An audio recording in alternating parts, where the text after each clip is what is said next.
So the fight is going on, and I would assume that they're using right now the drones and the missiles, and it's going to go from Tabriz, from Khuzestan, from the southern part of Iran, from Bushehr.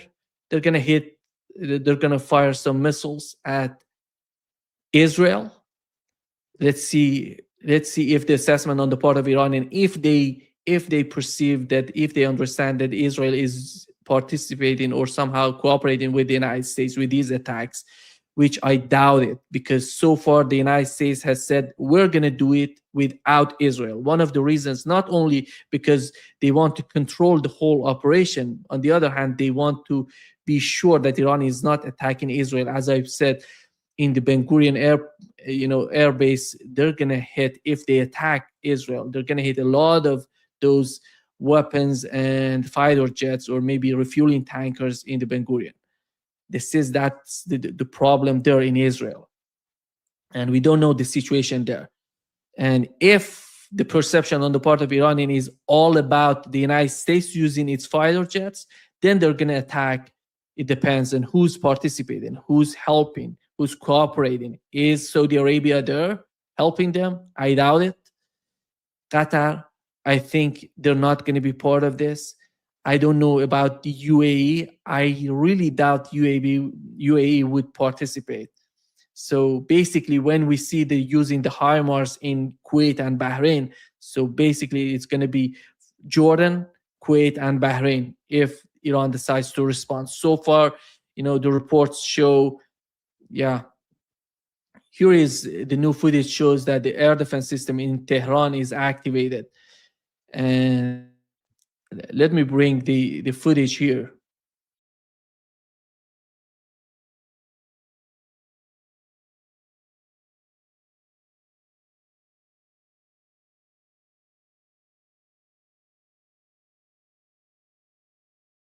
Yeah, the footage from Tehran. So basically, it seems that the United States is getting back to what it was before. On February 28th, they started attacking from the southern part, from the western part, and then we had the attacks in Tehran as well.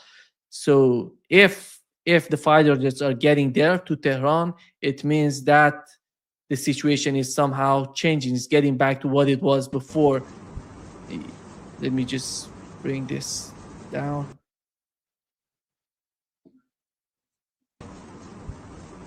Yeah, this is the air defense system in Tehran trying to hit the targets. Yeah, I assume the fighter jets are there. We still don't have any reports from Tehran that somewhere or some targets were hit by these fighter jets. And yeah, and they're fighter jets in the airspace of Iran right now, but those are not American or Israeli. These are Iranian fighter jets, Iranian Air Force, and somehow patrolling the airspace of Tehran, controlling the situation. But the air defense system, as you see in this video, they're activated right now. And so far, there are no new reports about bombing or some targets being hit in the southern part or in the western part of Iran. Let's see what would happen. Yeah, coming back to the case of Gaza and the case of West Bank, I think that's the plan. And there is a decision to be made in the West, in the Persian Gulf.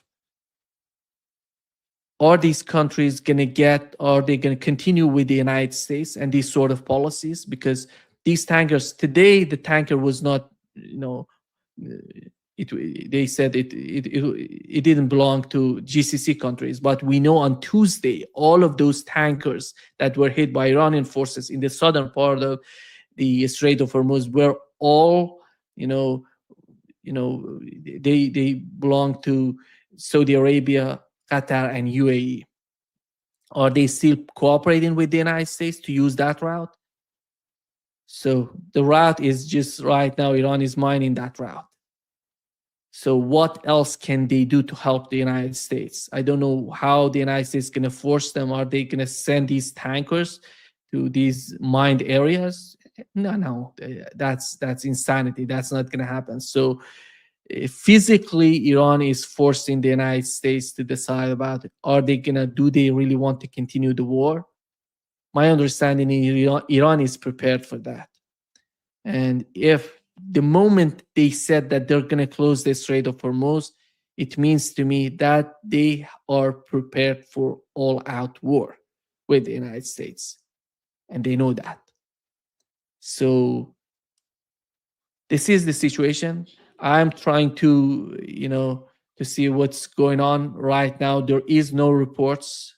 The air defense systems are active in Iran, but no new reports about targets being hit in Iran. Let's see what would happen. And thank you so much for being with me tonight. I try to keep you. I try to come. Let's see what would happen in the coming hours. If something happens, I'm gonna come up again and I'm gonna go live and talk to you to see what is the situation on the ground in Iran. And I assume that in the coming hours, we're going to see Iranian attacks on Kuwait, Bahrain, and Jordan. If they attack Israel, it means a lot. It means that, again, we're going to get back to the all-out war. Because Israel going to attack, Israel going to start attacking Iran, and Iran going to respond. I don't know that cycle, if the United States is prepared for that. Another important point that I just forgot to mention is the oil reserves of the United States. In January 2025, when Donald Trump took office in the United States, the oil reserves were something like 395 million barrels. So they, from January 2025 to February 2026, when they started this attack, they increased the oil reserves by 20 million barrels. They were preparing, increasing the oil reserve to attack. So since then, until now, we have a reduction, a drastic reduction of 96 million barrels. Something like 25% of the oil reserves of the United States being used since the war started in February 28th. So this is the situation. Is it getting better with this war as the two sides?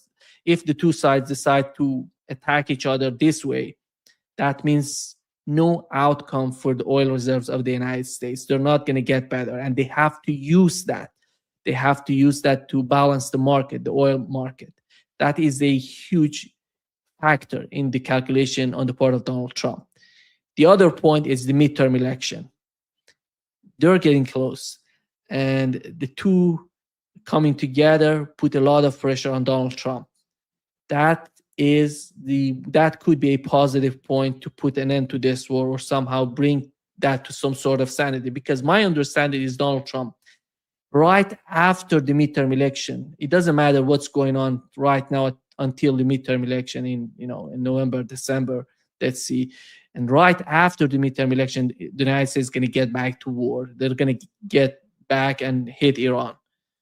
So what does that mean? And how powerful can they get back to attack Iran? That is a big question. My understanding is that they're not going to be that different from what we've seen so far. I see the whole case, the whole war, as time goes by, Donald Trump tries to attack Iran responding is so childish. I don't understand it. I don't know what's going on. But these are politicians. We have to understand. These people, I don't know what is the IQ of these people, but they're deciding about everything. We have to accept that. You have to understand these people are not that genius, are not that smart to understand that they have more hate, they have more,